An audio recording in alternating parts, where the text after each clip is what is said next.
Entre a Terra e o Céu. Sétimo livro da coleção, A Vida no Mundo Espiritual.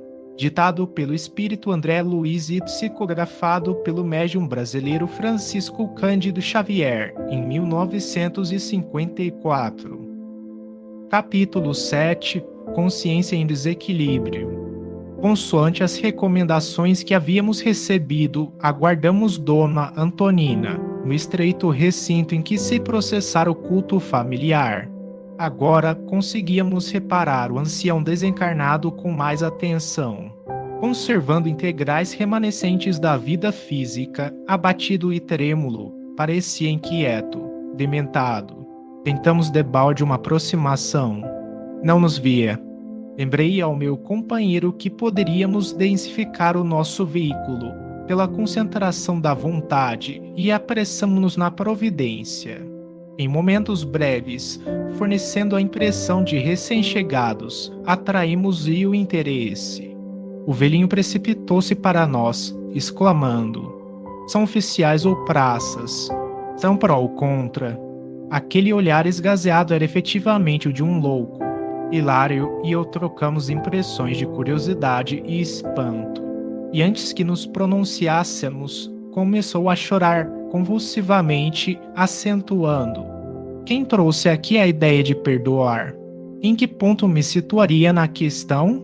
Devo perdoar ou ser perdoado? Não entendo a necessidade de discussão em torno de um assunto como esse entre fraca mulher e 3 crianças. Comentários dessa natureza devem ser reservados para pessoas aflitas como eu, que trazem um vulcão no centro do crânio." Assim dizendo, alteraram-se as feições fisionômicas. Afigurou-se-nos mais distante da realidade, mais inconsciente. Gritando quase, continuou: "Tudo teria sido modificado se me houvessem facultado o encontro com o novo generalíssimo. Sua Alteza compreender-me a situação. Era a propósito do Marechal requisitar-me para seu serviço exclusivo. Entretanto, por influência do meu miserável perseguidor, sofri transferência injusta." Nosso inesperado amigo vasculhou com os olhos os recantos da sala, qual se temesse a presença de alguma testemunha invisível, e prosseguiu: "Ouçam, porém, o que lhes digo. Ele não somente pretendia afastar-me dos favores do marechal doente, mas planejava furtar minha mulher, Lola Ibauri. Como não haveria de querê-la com a paixão que me inspirou?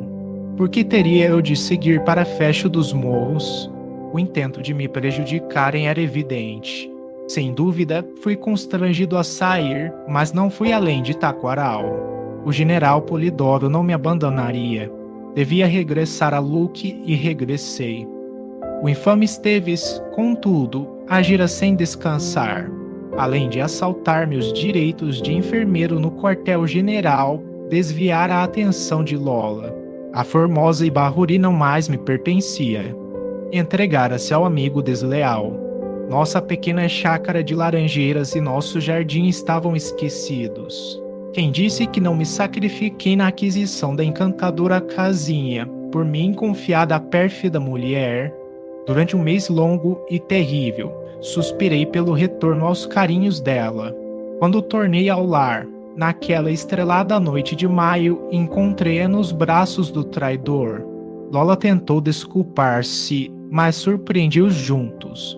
Quis vingar-me de imediato, espetando com meu punhal. Todavia, as tropas deixariam a cidade daí a 3 dias, e o meu inimigo, que se esgueirara na sombra ante a minha aproximação, deu-se pressa em viajar a serviço no rumo de Italguá.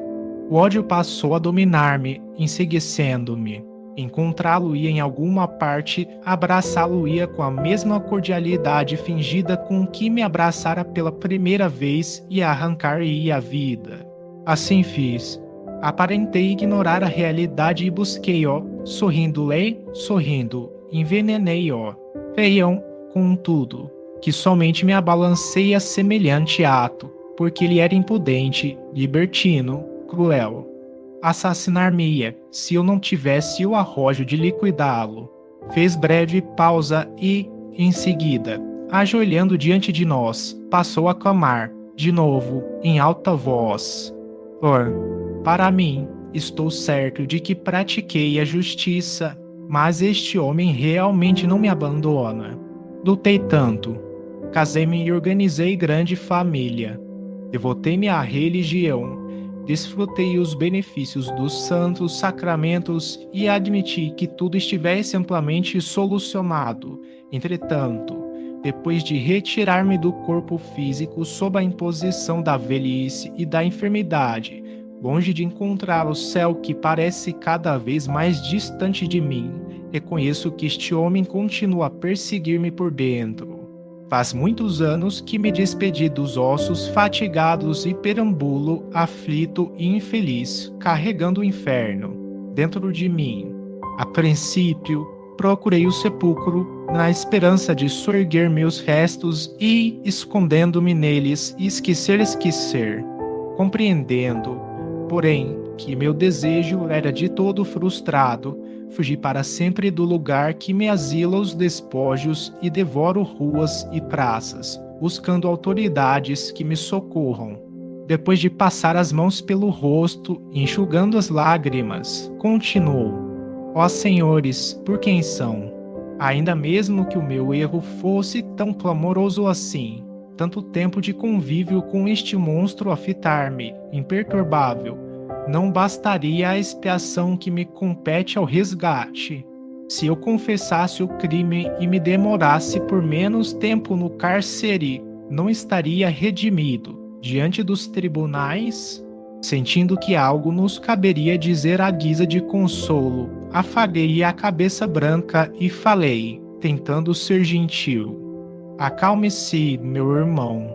Quem de nós não terá desacertado no caminho da vida? Sua dor não é única. Também nós trazemos o espírito pejado de aflitivas recordações. As lágrimas de desesperação desajudam a alma. Pelas citações que ouvíamos, percebi que o nosso interlocutor se reportava ao tempo da Guerra do Paraguai e, buscando penetrar o labirinto de suas palavras que estabeleciam ligação do passado com o presente, indaguei: a que novo generalíssimo se refere? Ignoram, e dando-nos a ideia de quem vivia profundamente arraigado a particularidades do pretérito, aduziu. Recordo-me com precisão.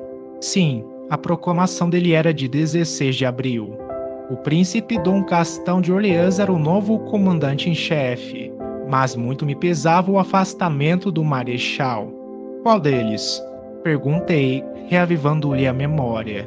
O Marechal Guilherme Xavier de Souza. Era meu amigo, meu protetor. Doente, cansado, precisava de mim.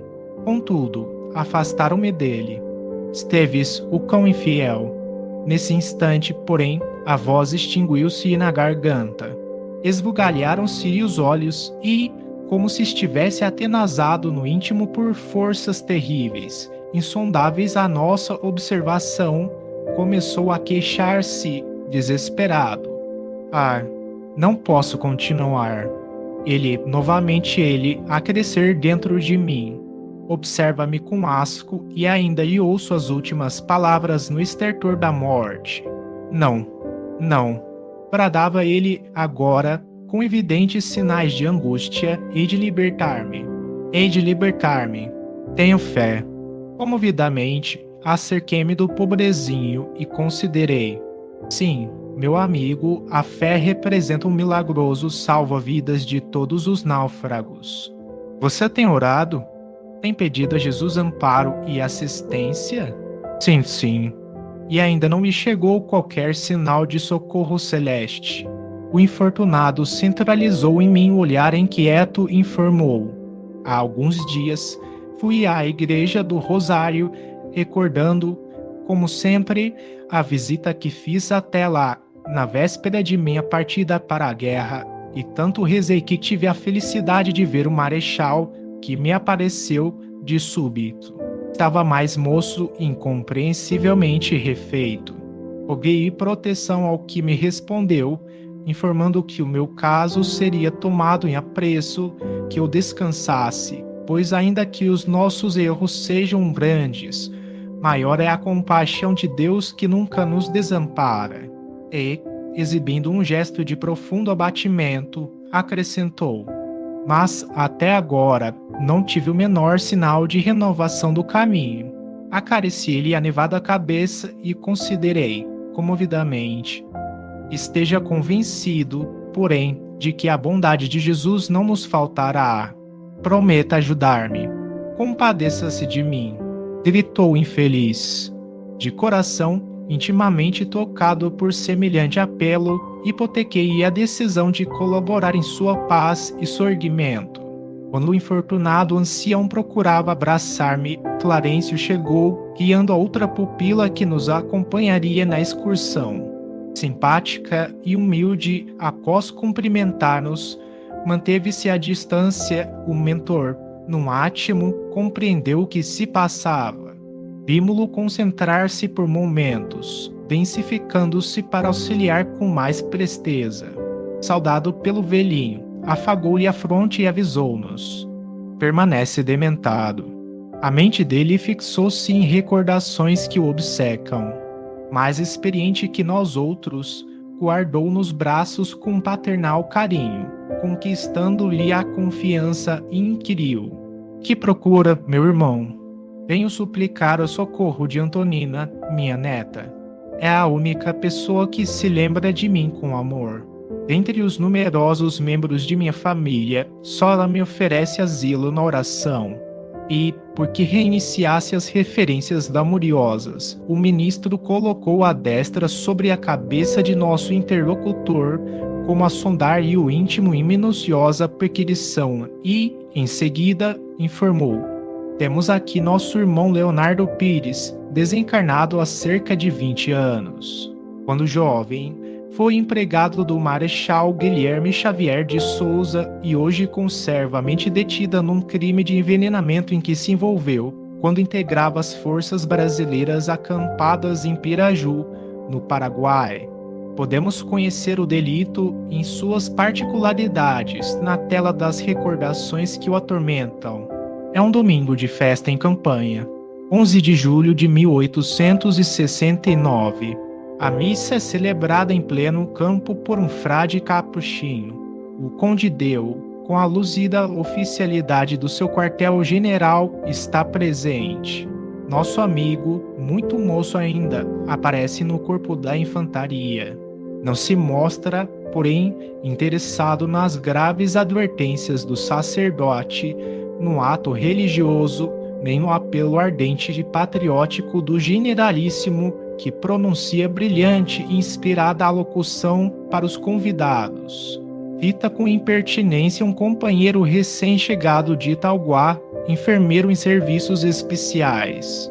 É José Esteves, irrequieto brasileiro de olhos escuros e inteligentes, de garboso porte, com os seus 30 anos bem feitos. Partilha com o nosso amigo o afeto de linda mulher desquitada, que abandonou o marido e um filho pelo prazer da aventura. Pires, o irmão que observamos, inconformado com os favores da criatura amada para com o patrício que lhe odeia, finge ignorar-lhe a situação e insinua-se maneiroso e gentil. Terminada a festa, convida Esteves para a refeição mais íntima. E, juntos, comentam entusiásticos as noitadas do Rio, ansiosos pelo retorno às seduções da retaguarda. Esteves entrosa-se com as impressões de Leonardo, confia nele e conversa, loquaz, até que o vingativo colega, na taverna improvisada, lhe oferece um copo de vinho com o veneno fatal. O companheiro bebe, experimenta estranhas vertigens e morre praguejando.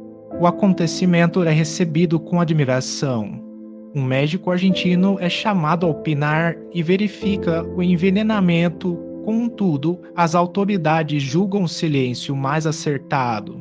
As tropas deveriam seguir rumo a Paraguari e o caso é encerrado sem maior investigação. Leonardo acompanha o exército para a vanguarda e tenta esquecer o ocorrido. Convive ainda com a requestada mulher por mais algum tempo, mas, de regresso à terra natal, Desinteressa-se dela e casa-se no Brasil, deixando vários descendentes. Desencarna, paletudinário, todavia, no leito de morte, reconhece que a lembrança do crime lhe castiga o mundo interior. Ouvida quase todos os demais episódios da existência para centralizar-se apenas nesse. José Esteves já reencarnou, demorando-se agora em outros setores de luta, mas Leonardo Pires vive com a imagem do assassinado que se revitaliza cada dia na memória dele ao influxo das sugestões da própria consciência que se considera culpada. Como vemos, é a lei de causa e efeito a cumprir-se, natural. Nesse instante, porém, Antonina, em seu veículo sutil, surgiu à porta da câmara em que o seu corpo dormia, vindo ao nosso encontro.